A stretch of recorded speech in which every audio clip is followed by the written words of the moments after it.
Welcome back. We're talking with Diane Hessan, kind of the Trump whisperer. How do you feel about that nickname? Who surveys a group of 500 voters on a regular basis for their views on the president. I guess Trump whisperer implies you can control or understand him more than others. That's not what you're claiming, right?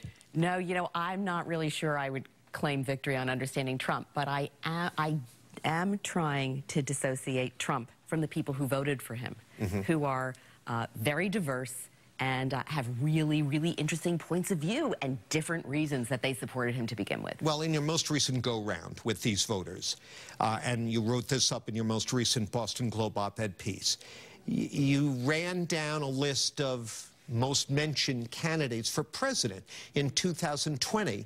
And lo and behold, from this yawning divide, this toxic, bitter, divided country that we're living in, there's something suggesting an early consensus. That surprised me, Diane.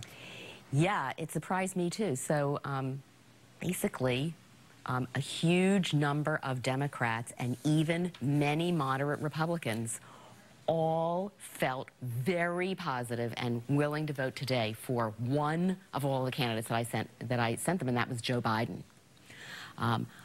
I was surprised about that on a number of levels. I mean, obviously, experience, foreign policy, all of those things. The emotion was most striking to me because I got probably about 400 responses. About 47 people, I think, used the word love.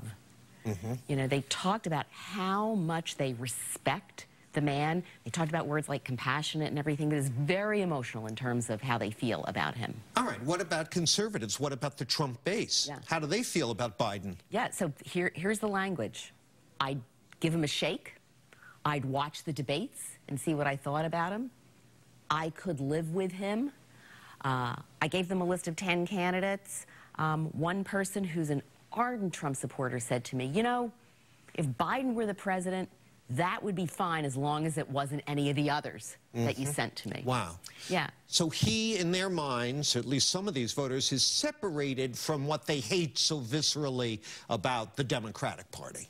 Yeah. Well, the other thing that's interesting is, what's the big concern? He's 75 years old. Yeah. The interesting thing there is people wrote things like, well, my mind says that he's 75, but my heart says, when can I start knocking on doors for you, Joe? And, John, what was the group that was least concerned about his age?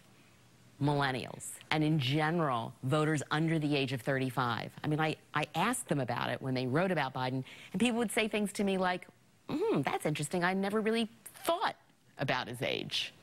Wow. Yeah, fascinating. We got a long way to go, but it's going to be interesting to watch, and your research has been very helpful, I think, in understanding what's going on. I urge people to check you out in the Globe, and come back again soon and update us. Will do. Thanks, Diane. Nice to see you. Good to see you. Diane Hessan, that's it for me. Now it's back over to my colleagues for more WBZ News.